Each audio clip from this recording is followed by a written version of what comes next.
Ya pemirsa, dengan segala penghargaan yang telah diterima oleh Kota Surabaya, baik penghargaan nasional maupun internasional, maka tidak berlebihan jika Kota Surabaya disebut sebagai Smart City. Kota yang begitu cerdas, begitu pintar dengan segala bentuk teknologi dan juga fasilitas umum yang telah dimiliki.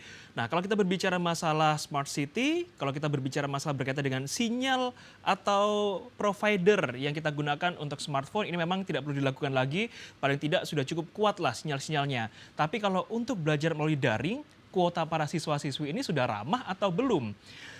Bro Cucu, kita kalau berbicara masalah belajar daring tentu harus menyiapkan kuota khusus yang sebelumnya katakan para siswa-siswi ini hanya dibelikan kuota oleh orang tuanya hanya untuk ya sekedar bertegur sapa melalui media sosial, tapi untuk belajar daring ini tentu butuh kuota lebih. Kita tahu bahwa tidak semua para siswa ini dalam ekonomi yang cukup mampu bisa membeli fasilitas lebih untuk kuotanya. Apakah ini juga dipikirkan oleh teman-teman di Pemkot, di Dewan, di Dinas Pendidikan? Sudah kita mencoba kemarin waktu rapat dengan Pak Pomo ya tentang masalah daring ini kita coba follow up ke beberapa Ini kalau masalah biaya ini kan pasti akan timbul baik dari pihak sekolah juga. Betul. Sekolah juga kan guru-guru juga pasti menghabiskan banyak kuota. Ya, Sebab dia per harus menyapa beberapa siswa betul, itu. betul, betul. Jadi beberapa sudah masuk. Kalau menurut dari hasil rapat daring tadi, Pak Pomo bilang itu dana akan bisa diambil dari Bobda. Oke.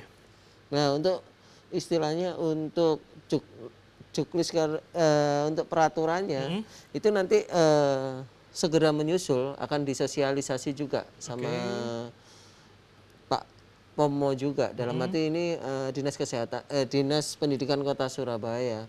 Untuk warga sendiri kita akan mencoba sudah mengusulkan kemarin masih dikaji juga dengan Dinas Pendidikan Kota Surabaya untuk masalah apa ini istilahnya orang tua siswa.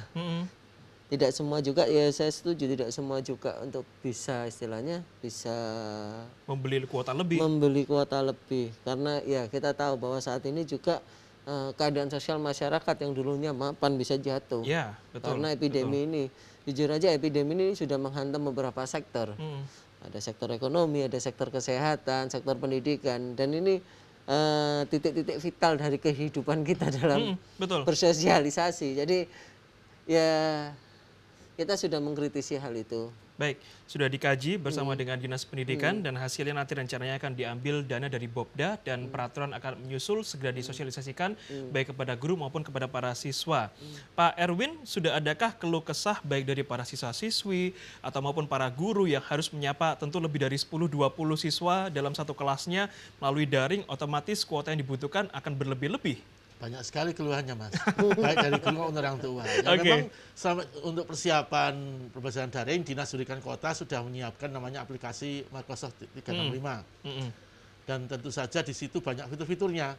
Ya, ada memang pembelajaran virtual lewat daring itu kan butuh kuota yang banyak. Betul. Nah, memang di dalam peraturan Menteri Pendidikan dan Kebudayaan RI tentang dana BOS bisa digunakan untuk pembelian paket kuota paket internet itu sudah ada. Cuman kami juga menunggu bagaimana peraturannya, jenisnya. Baik. Karena apa? Kalau kami kadung beri ternyata menyalahi aturan kan nanti tidak enak di belakang hari. Iya, betul.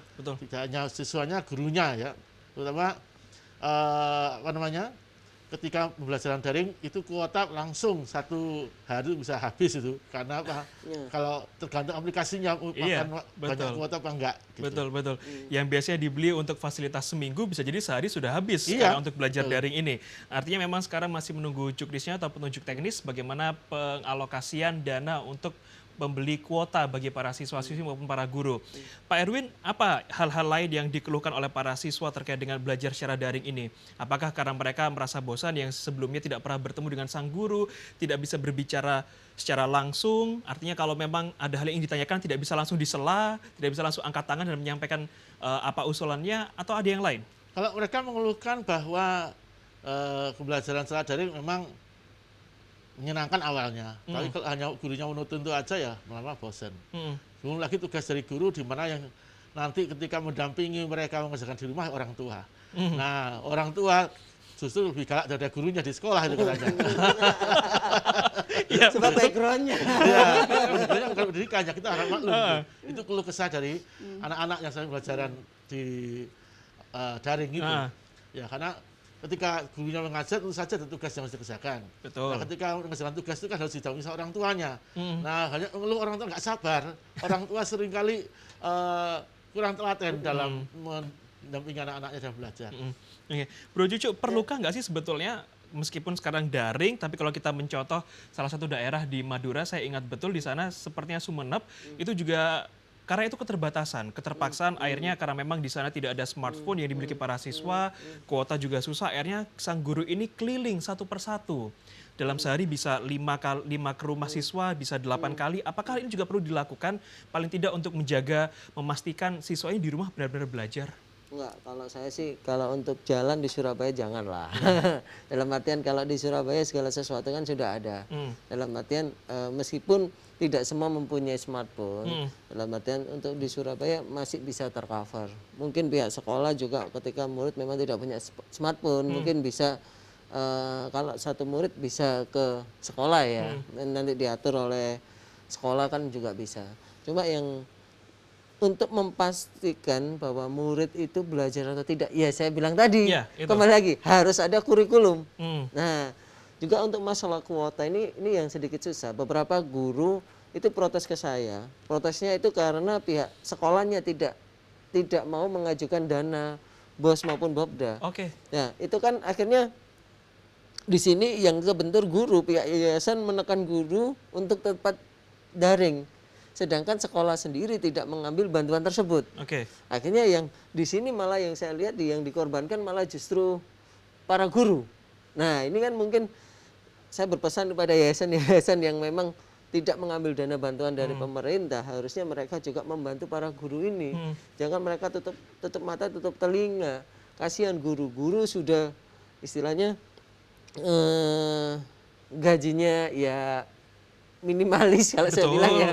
Tetapi beliau merupakan dampak apa ya istilahnya peletak masa depan bangsa kita. Jika guru tidak diperhatikan, ya saya pastikan bahwa kembali lagi bahwa ke depan manusia Indonesia akan amburadul. Kalau guru diperhatikan, saya rasa guru pasti akan menciptakan generasi-generasi yang luar biasa juga. Seharusnya. Jadi PR Pemkot dalam hal ini Dinas Pendidikan juga semakin bertambah, tidak hanya harus menyiapkan goal atau peraturan yang ingin dicapai dari belajar daring ini, tapi juga harus memastikan SMP-SMP swasta, yayasan-yayasan ini memastikan bahwa mengambil dana BOS atau BOPDA dan mendistribusikan kepada para guru supaya bisa beli kuota lebih untuk bisa mengajar melalui daring. iBreak akan segera kembali sesaat lagi.